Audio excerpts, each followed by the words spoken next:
காவேரி கூடதான் தாஜ்மஹால். வீட்டு நீக்கிறத விட இதே பெற்ற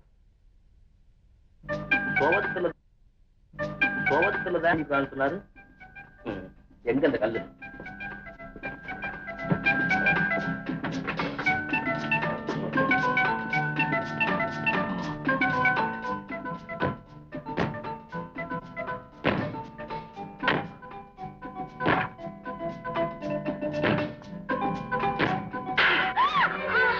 என்னமா அப்பா அங்க பாருங்க.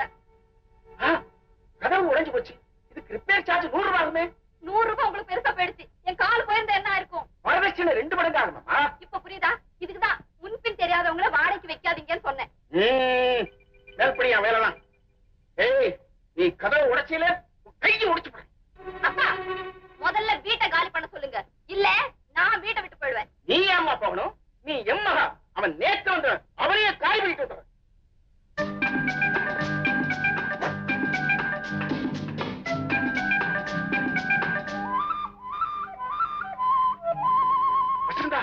என்னப்பா?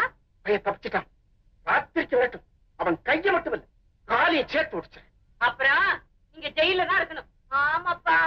என்ன என்ன இனிமே தலையே போயிட்ட மாதிரி குதிக்கிறீங்களே? அத பாரு, அந்த கதவை அடிச்சு உடைச்சு அந்த பலகை நம்ம வசந்தா காலில் வந்து விழுந்திருக்கு. கால விழலப்பா. என்னமா சொல்ற? நான் சொல்றத கேளுங்க. அவன் கதவை உடைச்சது ரொம்ப நல்லதா போச்சு. நான் கதவை மாத்தணும்னு நினைச்சுக்கிட்டு இருந்தேங்க. இப்ப அவன் தலைவலியே மாத்திடலாம். வாடகையோட சேர்த்து ஒரு 500 ரூபாய் சேர்த்து வாங்கிக்கலாம்.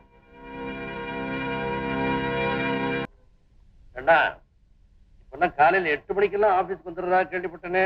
வியாபாரத்தை அபிவிருத்தி பண்ணணும், லாபத்தை பெருக்கணுங்கிறதுதான் என்னுடைய நோக்கம்.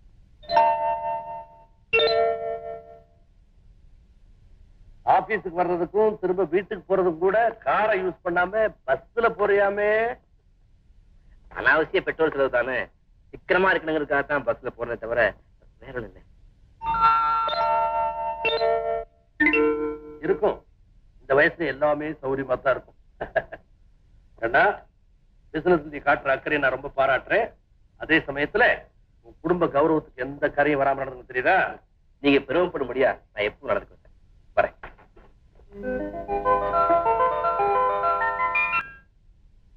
Good evening sir. இங்கே நீங்களா? Good evening. உங்களை ஒண்ணு கேட்கணும். கேளுங்களேன். என்ன கண்டாதான் நடுக்கமா, இல்ல பெண்களை கண்டாலே நடுக்கமா? நடுக்கமா? இது ஒரு விதமான கூச்சம். ஓ, அதனாலதான் நீங்க என்கிட்ட கொடுத்த அப்பாயின்மெண்ட்டை கீப் அப் பண்ண முடியல. அது மட்டும் இல்ல, ஆபீஸ்ல ரொம்ப டைட் ஒர்க். ஆமாமா, இப்ப புல் இன்சார்ஜே உங்க கையில ஒப்படைச்சிட்டாங்களே. நீங்க பிசினஸ் விஷயமா வரல, என் பர்த்டே இன்விடேஷன் கொடுக்க வந்தேன். நீங்க தனியா தான் இருக்கீங்களா? நான்சென்ஸ், சுத்த அநாகரிகம். கண்டிப்பா வர்றேன்.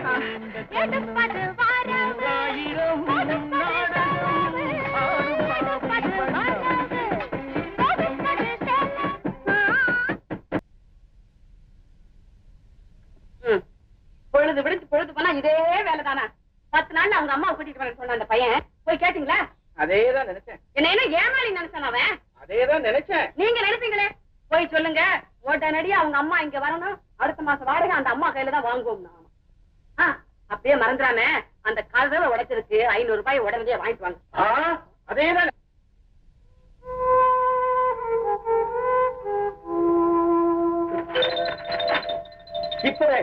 இப்படியே இந்த நிமிஷம் வீட்டை காலி பண்ணு. நீ இந்த வீட்டுக்கு வந்ததே என் மகனுக்கு பிடிக்கல. சார், நீங்க தப்பா? நான் தப்பு செய்யணும். என்னுடைய 30 வருஷ ஆபீஸ் சர்வீஸ்ல யாருமே இப்படி ஒரு கேள்வி கேட்டது. Clean study, clean certificate. இல்ல சார், இல்ல.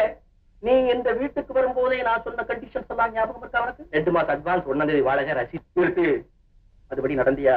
ஆமா சார். என்ன ஆமா? கதவுல ஆயிடுச்ச. நீங்க செவத்துல அடிக்கலாம்னு சொல்லிட்டீங்க, அதனால அடிச்சு உடைச்சியா?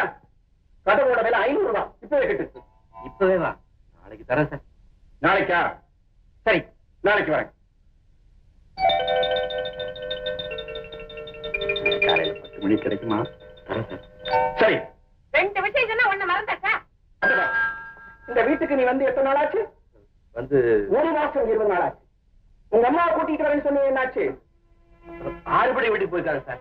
முன்ன கேட்டதுக்கு அறுபடை என்ன, இப்ப அறுபடை வீட்டுக்கு போயிருக்காங்க. அடுத்த மாசம் 1ஆம் தேதி உங்க அம்மா கையில் இருந்தா வாடகை வாங்குவேன். ஜாக்கிரதை.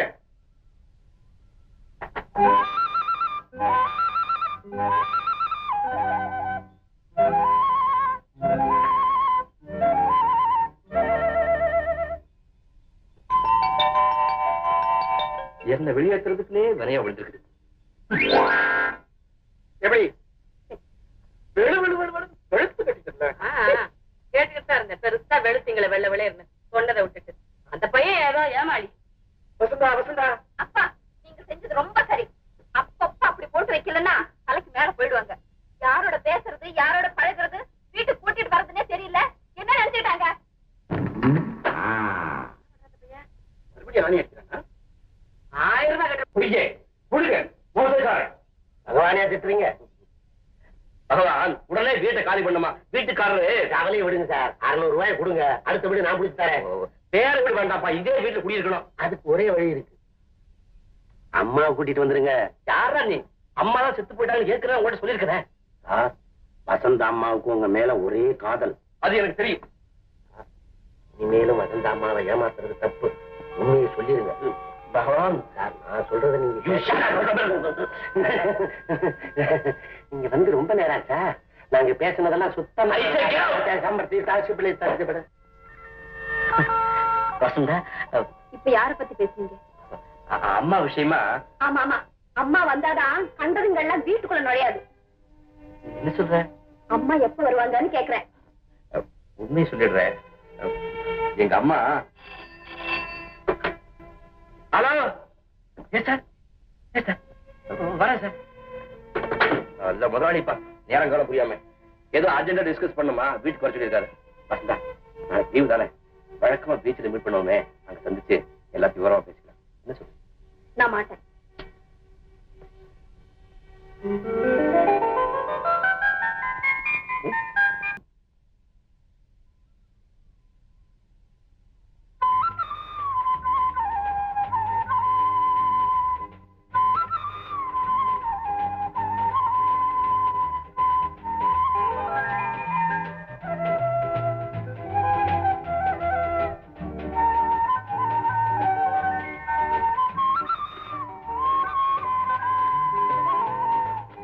என்ன அப்படி பாக்குறேன்? 2 நாள் உங்களை பிரிஞ்சு எப்படித்தான் இருக்க போறேனா? ஏன் எங்காவது வெளியூர் போறியா? நீங்க போறீங்கல்ல? நான் எங்க போறேன்? ஆமா, அம்மா வளர்த்துட்டு வர போறீங்கல்ல? அப்படி நான் எப்படி சொன்னேன்? நீ தப்பா கிட்ட சொல்லல? சரிதான், நீ ஏதோ சொன்ன, அந்த சமயத்தை தப்பிச்சுக்கிறதுக்காக நான் ஆமா. இத பாருங்க, இது விளையாட்டு இல்ல. வசந்தா, இவ்வளவு நாளா உங்ககிட்ட சொல்லாத ஒரு விஷயத்தை சொல்றதுக்காக தான் உன்னை பீச்சு கூப்பிட்டேன். ஆமா, என்ன வர சொல்லிட்டு அவளோட இல்ல கொஞ்சம் போயிட்டீங்க. ஐயோ, உண்மையை சொல்லிடுறேன், எனக்கு அம்மாவில போய் சொல்லாதீங்க. பொய் இல்ல, உங்க அப்பாவுக்கு பயந்துட்டு தான் இத. ஆமா, இப்படித்தான் நாளைக்கு உங்க அம்மாவுக்கும் பயந்து நம்ம காதலையும் கைவிட்டுடுவீங்க. நீயே பேசிட்டு இருக்காத, நான் சொல்றது கொஞ்சம் கேளு. நான் சொல்றது நீங்க கேளுங்க. நம்ம காதல் நிறைவேறும்னா அப்பா தயவு வேணும். இப்பவே உங்களை பத்தி சந்தேகப்படுறாரு. ராத்திரி கூட உங்க ரூம்ல விளக்கு எரிஞ்சதை பார்த்து அவர் இன்னும் ஊருக்கு போலியான்னு கேட்டாரு. இத பாருங்க, உங்க அம்மா வந்தா தான் நம்ம கல்யாணம் நடக்கும். உடனே அழைச்சிட்டு வாங்க.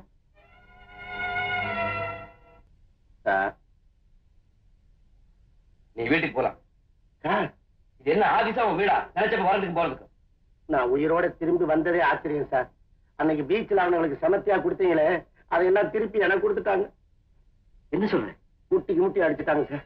நீங்க கூட்டிட்டு வர சொன்னதா சொல்லி என்ன அழைச்சிக்கிட்டு போனாங்க. என்ன புடிச்சு வச்சுக்கிட்டு உங்களை அங்க வரவழைக்கணுங்கிறதா அவங்க திட்டம். நல்ல சமயத்துல அந்த அம்மா வந்து யார் அது? நீங்க மூதேவின்னு சொன்னீங்களே, அந்த புண்ணியவதி உஷாமா தான் வாசிக்கிட்ட இருந்து என்ன காப்பாத்தணும்.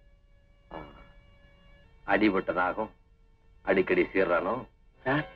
எதுக்கு அவங்கிட்ட கொஞ்சம் எச்சரிக்கையாவே இருங்க.